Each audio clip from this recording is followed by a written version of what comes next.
Bonsoir à tous. Enchantée pour ceux qui ne sont pas encore venus sur ce cycle de conférences. Je me présente, Laurence Dufort, je suis directrice du CAE, le Conseil d'architecture, d'urbanisme et de l'environnement de Paris. Et donc je suis très heureuse de vous accueillir ce soir pour cette troisième rencontre, cette troisième soirée qui s'inscrit dans le cadre de l'exposition Vers Paris 2050 et qui va s'intéresser ce soir à la question des crues. Alors, quelques mots sur le dispositif, sur la démarche. Si vous n'avez pas encore eu le temps de voir l'exposition, je vous en parle très rapidement. Mais je vous invite à aller la découvrir puisqu'elle est encore présentée jusqu'à la fin de la semaine, jusqu'à dimanche inclus. Donc vous avez encore quelques jours pour découvrir l'exposition qui restitue toute une démarche de prospective créative qui a été conduite par le CAE en partenariat avec la ville de Paris, lancée en 2022 et qui visait à inviter différents publics, des publics de différents profils, à imaginer des futurs possibles pour le Paris de 2050. Donc à s'inscrire dans le cadre d'une démarche prospective et à produire des images, des récits de ce que pourrait être ou de ce que sera Paris en 2050 pour inviter le public, pour inviter les Parisiens à se projeter dans ces imaginaires et à se saisir aujourd'hui de ces différents enjeux, à être informés, conscients des crises à venir et à contribuer à s'y préparer. Donc l'objectif de cette démarche, c'est à la fois de mobiliser les publics, de les sensibiliser, de les informer, de les questionner, de les interroger. Et ça c'est aussi l'objectif des rencontres qu'on organise en lien avec cette démarche. Mais c'est aussi de nourrir la stratégie de résilience de la ville de Paris. La stratégie de résilience, c'est un document, un plan guide dont se dote la ville pour anticiper les crises à venir, toute forme de crise, tout sujet, et pour mettre en place des stratégies d'action pour s'y préparer.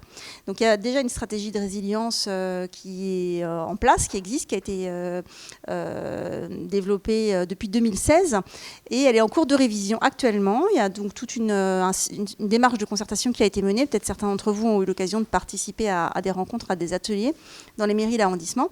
Et donc, elle va fixer à nouveau des caps, des jalons pour mettre en place ces objectifs de résilience. Donc, la démarche vers Paris 2050, je vous le disais, elle est participative. Elle a associé différents publics, des étudiants, des enfants, des artistes et puis des Parisiens, peut-être certains d'entre vous, à travers différents dispositifs de production, de collecte, un concours étudiant, enfin une consultation étudiante, un appel à projet artistique, des ateliers pédagogiques dans les écoles élémentaires et les collèges parisiens, et puis des ateliers d'écriture qui ont eu lieu dans les médiathèques parisiennes. Toute cette matière foisonnante, tous ces récits du Paris de 2050, c'est ce que vous pouvez retrouver dans l'exposition. Et donc, ils sont organisés selon un fil conducteur qui a structuré la démarche, qui sont 4 textes d'inspiration. Des textes de prospective qui ont été réalisés par un studio de prospective qui pratique la méthode du design fiction, le studio qui s'appelle d'ailleurs Design Friction, et donc qui a conçu ces cadres en fait pour aider les participants à se projeter. Ces textes, ils sont au nombre de 4. Il s'intitule Paris partagé, répétition générale, le droit à la fraîcheur, et le dernier, celui qui va nous intéresser aujourd'hui, Fluctuat nec mergitur. Et donc chacun de ces textes imagine des contextes de futurs possibles pour Paris, Paris ayant fait face à des crises diverses qui sont traitées dans chacun de ces textes. Alors, donc je vous le disais, ce soir, on va s'intéresser effectivement aux enjeux de crues, d'inondations.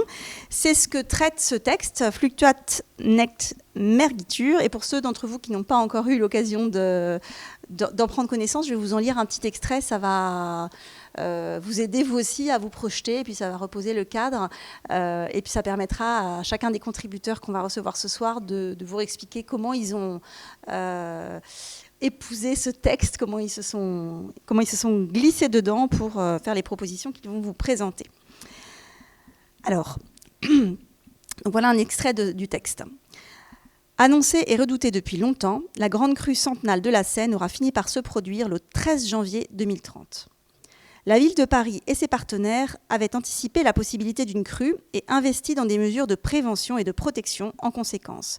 Mais celles-ci n'auront pas suffi à endiguer la montée des eaux dans un contexte de pluie et d'orages incessants. De par son ampleur, comparable à celle de 1910, la crue a entraîné la saturation du lac réservoir de la Seine situé en amont du fleuve et le débordement du réseau des eaux usées, causant des inondations qui ont mis à mal la majeure partie de la capitale.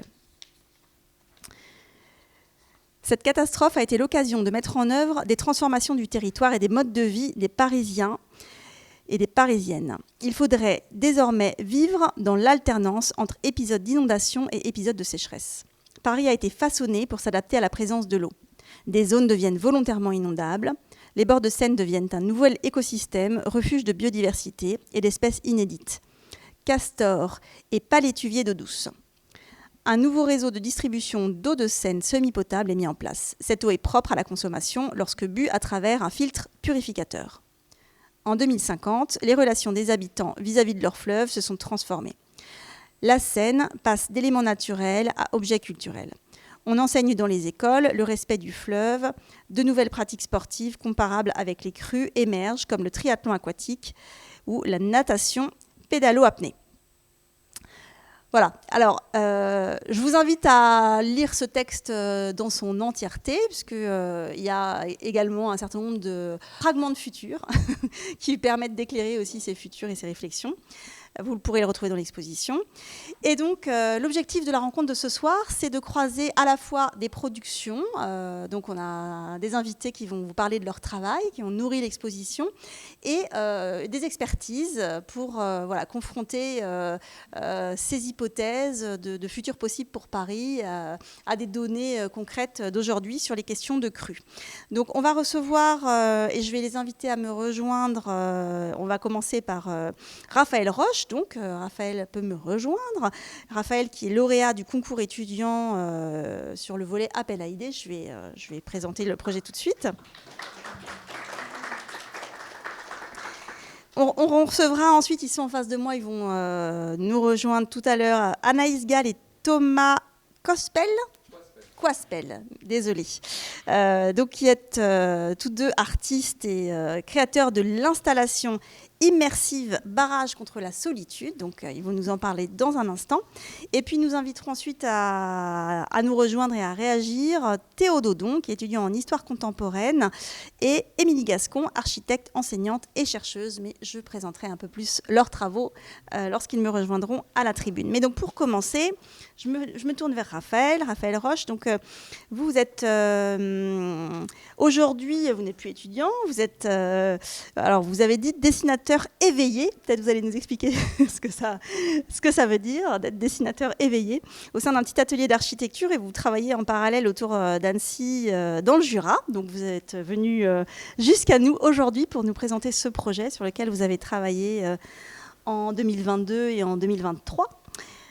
Puisque vous avez été désigné lauréat courant 2023, donc de cet appel à idées. Alors le principe du concours, enfin de la consultation étudiante, c'est qu'il y avait un concours qui était un petit peu plus contraignant avec des sites imposés et où les étudiants devaient travailler en équipe pluridisciplinaire, et puis un appel à idées où on avait un petit peu plus de liberté dans la composition de l'équipe, ou la possibilité de travailler individuellement, et aussi dans le choix du site. Mais vous avez quand même choisi de vous inscrire dans l'un des sites qu'on avait proposé, qui était un site de lisière de Paris situé au niveau de la porte de Pantin, et vous avez imaginé pour ce contexte, pour ce Paris de 2050, un environnement où la Seine reprend ses droits quelque part et occupe le territoire de l'ancienne infrastructure du périphérique désaffectée.